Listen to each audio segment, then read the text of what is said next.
ಸಹೋದರರು, ಹೆಂಡತಿ, ಮಕ್ಕಳು, ಅವ್ರಿಗೆ ಯಾರು ನಾವು ಪರಿಹಾರ ಕೊಡೋರಿದ್ದೀವಿ ಅಂತ ಗುಂಡು ಹಾಕಿರಿ ಅಂತೇಳಿ ಗುಂಡು ಹಾಕಿದ ಅಪರಾಧ ಆಗ್ತದೆ.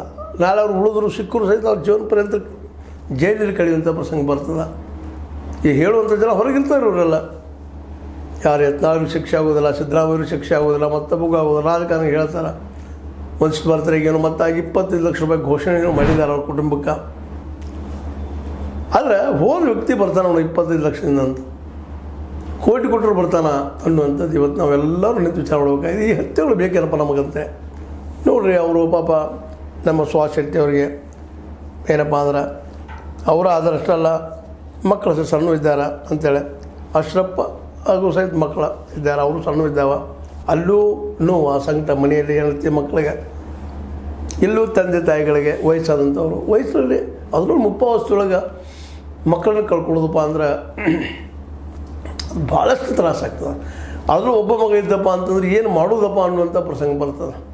ಹೀಗಾಗಿ ಇವೆಲ್ಲ ಗಮನಿಸಿದಾಗ, ಇವೆಲ್ಲ ನೋಡಿದಾಗ ಈ ಒಂದು ಕೋಮು ಗರ್ಭಿಗಳಿಗೆ ಎಂದು ನಿಲ್ತಾವಪ್ಪ ಇವೆಲ್ಲ ಅಂತ. ಯಾಕಂದ್ರೆ ಇದನ್ನು ಹೇಳಲಿಕ್ಕೆ ಆಗೋದಿಲ್ಲ, ಅನುಭವಿಸ್ಲಿಕ್ಕೆ ಆಗೋದಿಲ್ಲ.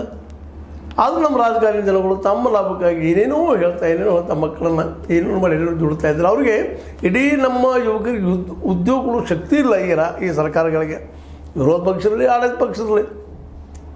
ಎಲ್ಲೋ 1,000 2,000 ಕೊಟ್ಟು ನಾವು ಉದ್ಯೋಗ ಕೊಟ್ಟು ಹೇಳ್ತಾರೆ. ಮನೆ ಸಿದ್ದರಾಮಯ್ಯನವರು 1,000 ಜನಕ್ಕೆ ಲಂಚಲ್ದಾಗ ಕೊಟ್ಟಿವಿ. ಇನ್ನು ಎಷ್ಟು ಜನ ಇದ್ದಾರೆ ರೀ, ಅವ್ರಿಗೆಲ್ಲ ಉದ್ಯೋಗ ಯಾವಾಗ ಕೊಡ್ಲಿಕ್ಕೆ ಸಾಧ್ಯ ಆಗ್ತದೆ? ವ್ಯವಸ್ಥೆ ಬಂದು ಮಾಡ್ಲಿಕ್ಕೆ ತಯಾರಿಲ್ಲ. ಇದ್ದ ವ್ಯವಸ್ಥೆಯಲ್ಲಿ ಅನುಕೂಲಗಳಾಗ್ತಾ ಇಲ್ಲ. ಕಂಪ್ನಿಗಳಿಗೆ ಕೊಡ್ತಾರೆ, ಬಹುರಾಷ್ಟ್ರೀಯ ಕಂಪ್ನಿಗಳಿಗೆ ಇಲ್ಲೋ, ನಮ್ಮ ರಾಷ್ಟ್ರದ ಕಂಪ್ನಿಗಳಿಗೆ ಇಲ್ಲೋ, ಪ್ರೈವೇಟ್ಗಳಿಗಾಗಿ ಎಲ್ಲ ಕೊಟ್ಟು ಕೂತಿದ್ದಾರೆ. ಇವತ್ತು ಪ್ರತಿಯೊಬ್ಬ ಉದ್ಯೋಗ ಸಿಗೋದು ಸ್ಥಿತಿ ಇವತ್ತು ಇಲ್ಲ. ಎಲ್ಲೋ ಒಂದು 50,000 20,000 ಉದ್ಯೋಗ ಕೊಟ್ಟುಕೊಳ್ಳೋದನ್ನು ಮೋದಿಯವರು ಪೋಸ್ಟ್ ಕೊಡ್ತಾರೆ, ಸಿದ್ದರಾಮಯ್ಯವ್ರು ಪೋಸ್ಟ್ ಕೊಡ್ತಾರೆ, ಉದ್ಯೋಗ ಕೊಡ್ತೀವಿ ನಾವು ಅಂತೇಳಿ.